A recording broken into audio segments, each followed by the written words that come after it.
என்னடி இப்படி பேசுற? மிரட்டு மிரட்டு.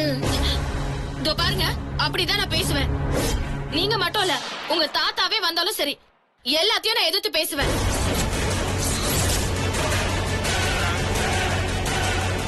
பட்டு பாத்தீங்களா பட்டு? இவ இவ என்னே திட்டுறா. நீங்களும் பாத்துட்டு எதுவுமே பேசாம நிக்கிறீங்க. உனக்கு முன்னால என்னையே திட்டா அவ, அதனாலதான் நான் பேசாம இருக்கேன். நீங்க வேஸ்ட் பட்டு. ஏடி ஸ்வேதா இல்லைன்னதும் உனக்கு ரொம்ப குளிர் விட்டு போச்சாடி? அவ மட்டும் வரட்டும், அப்புறம் பாரு உன் 2 கண்ணிலே விரல விட்டு நோட்ட சொல்றேன். எதிர்த்து பேசுற அந்த நாக்கு இழுத்து வச்சு அறுக்க சொல்றேன். அப்ப தைரியம் தான் பண்ண சொல்லுங்க. நான் யாருக்கும் பயப்பட மாட்டேன். நான் தைரியமான பொண்ணா மாறிட்டேன். அந்த பயம் இருக்கட்டும்.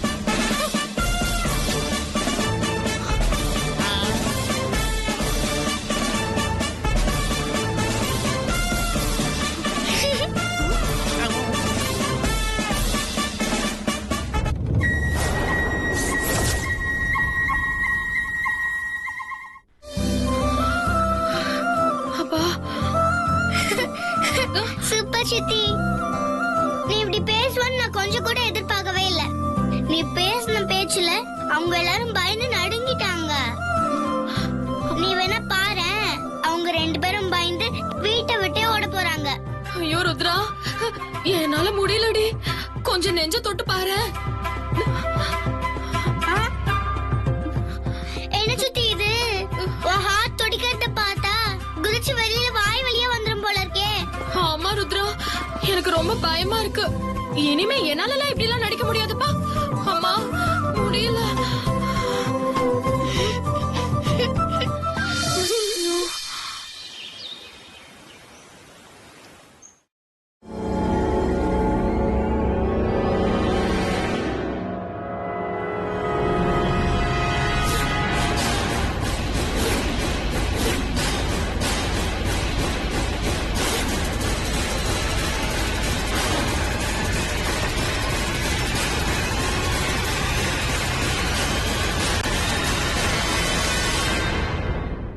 ஜனனி,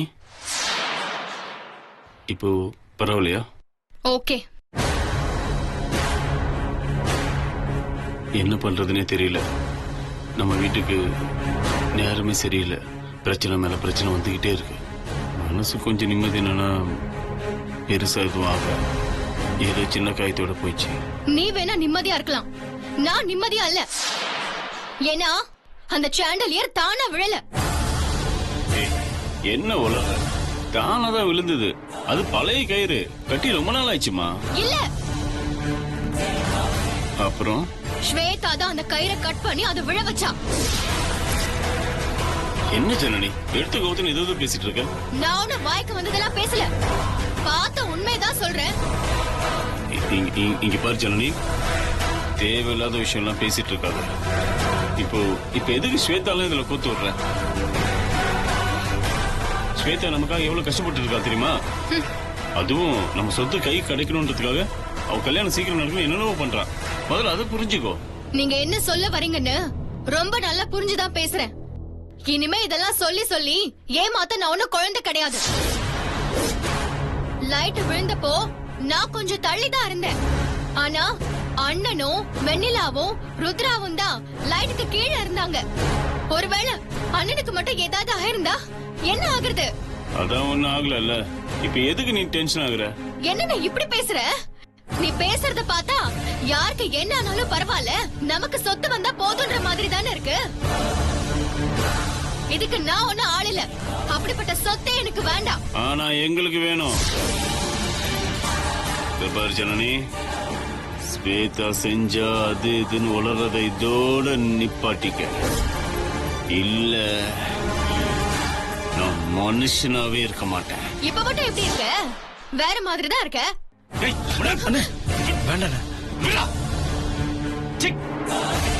இதெல்லாம் பேசுறதே வேஸ்ட். கார்த்தி, ஒரு நிமிஷம் வா.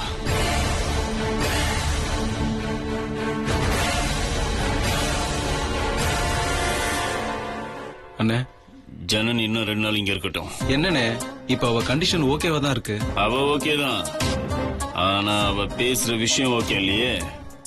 சொல்றத மட்டும் செய். இருக்கட்டும்னா இருக்கணும், விவரம்லாம் சொல்ல முடியாது. புரியுதா? சரிண்ணே.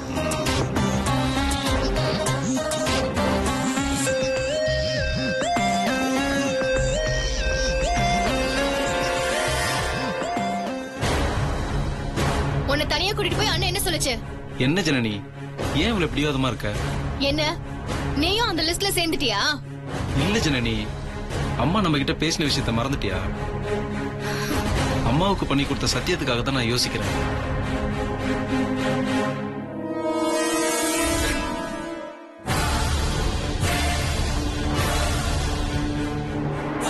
பேசு பேசுடா. அம்மா. என்னம்மா? ஒரு முக்கியமான விஷயம் உங்ககிட்ட பேசணும். நானும் எவ்வளவு நாள் தாம்மா பொறுத்து போறது. அதனால உங்ககிட்ட பேசிடலாம்னு முடிவெடுத்துட்டேம்மா. அப்படி என்ன முக்கியமான விஷயம்? கொஞ்ச நாளாவே வீட்டுக்குள்ள நடக்கிற விஷயம் எதுவுமே எனக்கு சுத்தமா பிடிக்கலம்மா. என்ன நடக்கிற விஷயம்? எதை பத்தி சொல்ல வர நீ? உன் வயசுக்கு மீறின பேச்செல்லாம் பேசாத. என்ன சொல்ல வர நீ? இங்க பாருமா, முத்த அண்ணா எங்க எல்லார் மேலயும் ஒரே மாதிரி தான் அன்பு வச்சிருக்காரு. அப்படி இருக்கும்போது முத்தரச அண்ணனை ஏமாத்துற மாதிரியான பல சம்பவம் இந்த வீட்ல நடக்குதுமா. அது என் மனசுக்கு ரொம்ப கஷ்டமா இருக்குமா.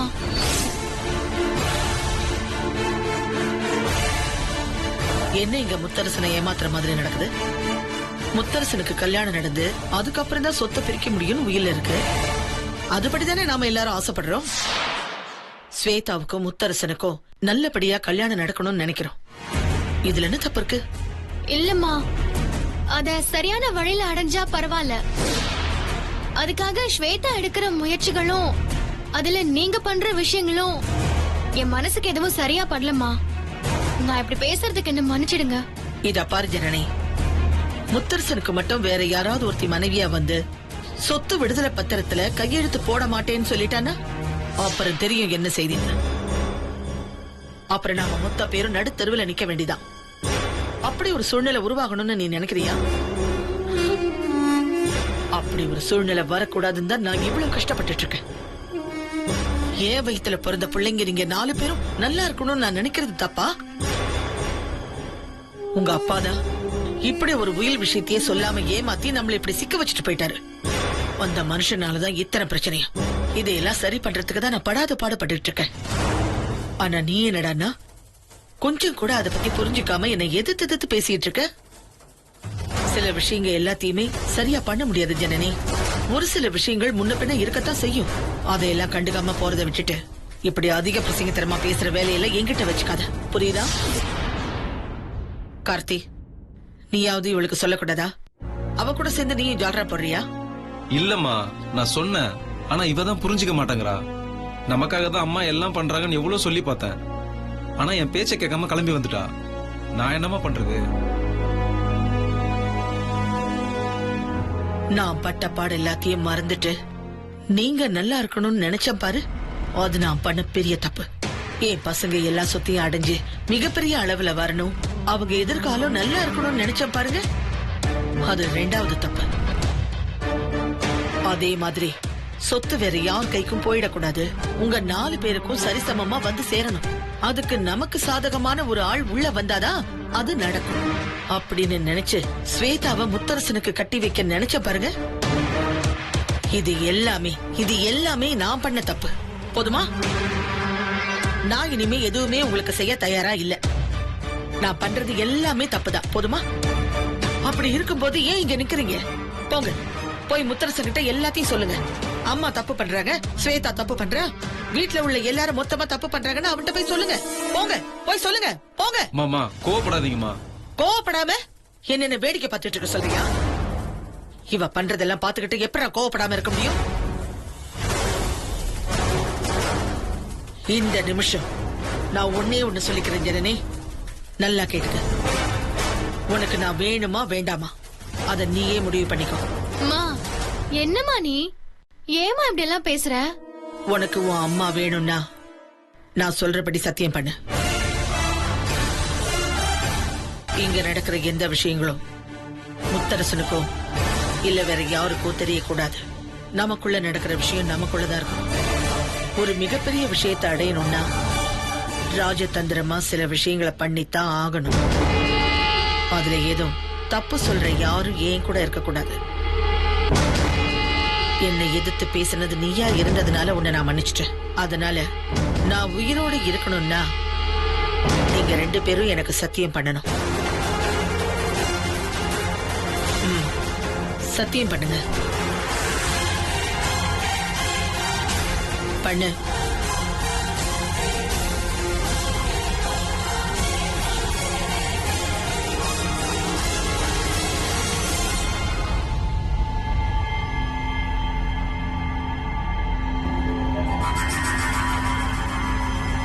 இத பத்தி இனிமே ஒரு வார்த்தை கூட யார்கிட்டயும் மூச்சு விடக்கூடாது. என்கிட்ட வளர்ன மாதிரி வேற யார்கிட்டயும் வளரிட்டு இருக்காதீங்க.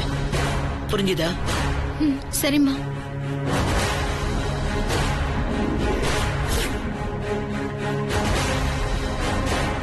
எல்லாம் சரிதான் கார்த்தி. ஆனா இப்ப அம்மாவே உயிரோட இல்லையே. அம்மாக்கு செஞ்சு கொடுத்த சத்தியத்துக்கு மட்டும் உயிர் இருக்கா? சத்தியம் அது இதுன்னு பேசி இந்த அநியாயத்துக்கு தொண போக வைக்காத. அது நடக்கவே நடக்காது. சும்மா அடம் பிடிக்காத ஜானி. நான் இவ்வளவு சொன்னதுக்கு அப்புறமும் நீ பிடிவாதமா இருந்தீனா தேவையில்லாத பிரச்சனை தான் வரும். சரி கார்த்தி, நீ இவ்ளோ பேசினதுக்கு அப்புறம் ஒன்னே ஒண்ணு வேணா பண்ணலாம். நான் இப்பவே கோயிலுக்கு போய் பூ போட்டு பாக்குறேன். சாமி என்ன சொல்லுதோ அதுபடி நடக்கிறேன். கண்டிப்பா சாமி அநியாயத்துக்கு தொண போகாதுன்னு நான் நம்புறேன்.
வேண்டுதல் நல்லபடியா நிறைவேறிச்சா? ஆமாப்பா, என் வேண்டுதல நல்லபடியா நிறைவேற்றி கொடுத்துறாருப்பா இந்த காட்டுசாமி.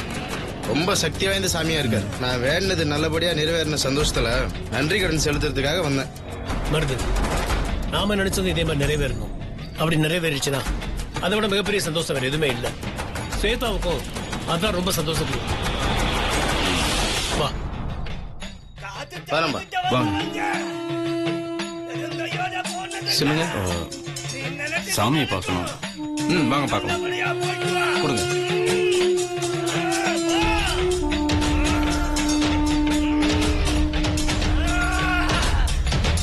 சாமி உங்களை பார்க்க வந்திருக்காங்க. வணக்கம் சாமி. வணக்கம் சாமி.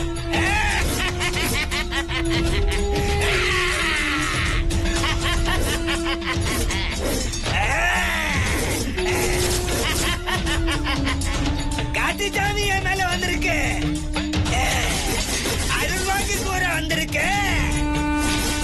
வேண்டியவருக்கு வேண்டிய விதமா அருள் கூற வந்திருக்கு. என்ன வேணும் கேளு. சாமி, எங்களுக்கு எதிரியா இருக்க ஒரு பொண்ணை பலி எடுக்கணும். அதுக்காகத்தான் காட்டுச்சாமிக்கு நேர்த்திக்கடன் பண்றதுக்காக நாங்க வந்திருக்கோம்.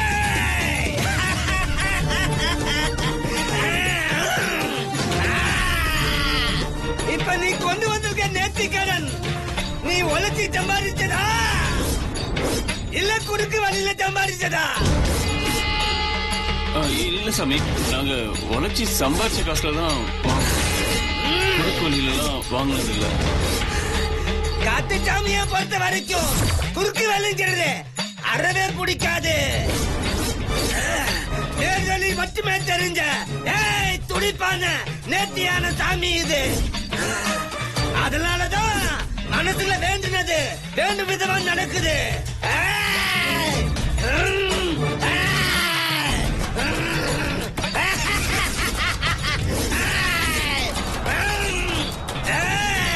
காட்டு சாமி உனக்கு நேர்த்திக்கடன் செலுத்திருக்காங்க. உன் உத்தரவை எதிர்பார்த்து நிக்கிறாங்க. அவங்களுக்கு ஒரு பதில சொல்லு, பதில சொல்லு.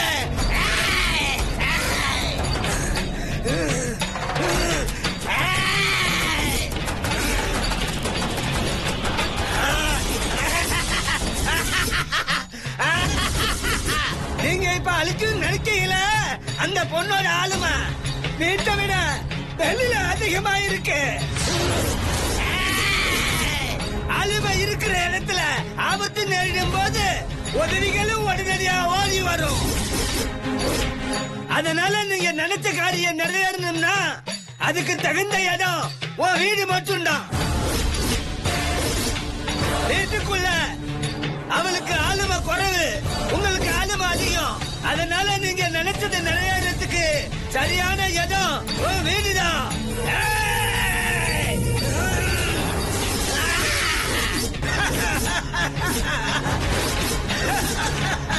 சாமி, இந்த விஷயம் நல்லபடியா நிறைவேறிடுமா? காட்டு சாமிக்கு அறவே புரியாத விஷயம். வேண்டினது நிறைவேறுமா நிறைவேறாதாங்கிற சந்தேகம் தான். எல்லளவு சந்தேகம் இருந்தாலும் நீ நினைச்ச காரியம் எதுவும் நடக்காது.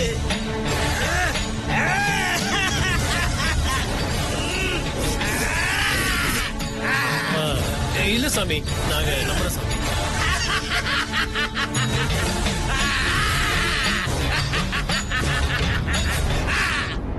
அப்போ ஒண்ணு செய். அதோ கருப்பு கல்லு, அந்த கல்லுல நீ பலியிட நினைக்கிற பொண்ணோட உடுப்ப கட்டி கையில கொண்டு வந்திருக்கீங்களே முட்டை, அதை உடைச்சிட்டு போங்க. வராங்க என் முன்னால வா. சாமி,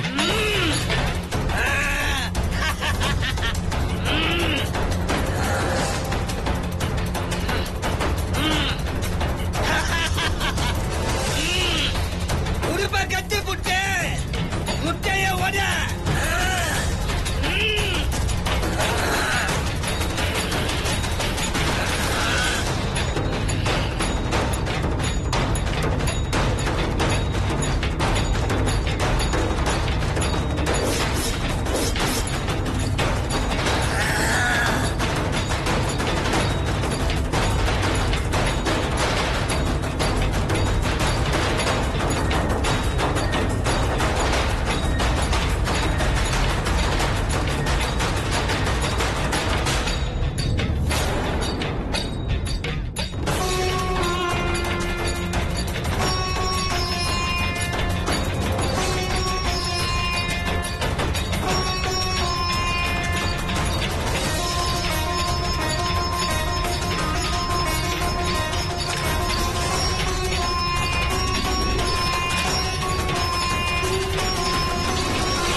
போயிட்டு வா, நல்லபடியா போயிட்டு வா.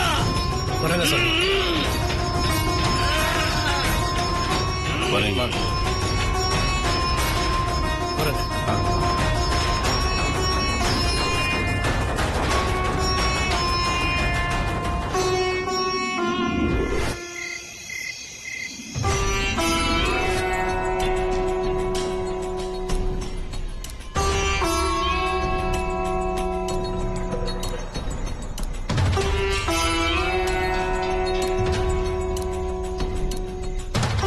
ஸ்வேதா,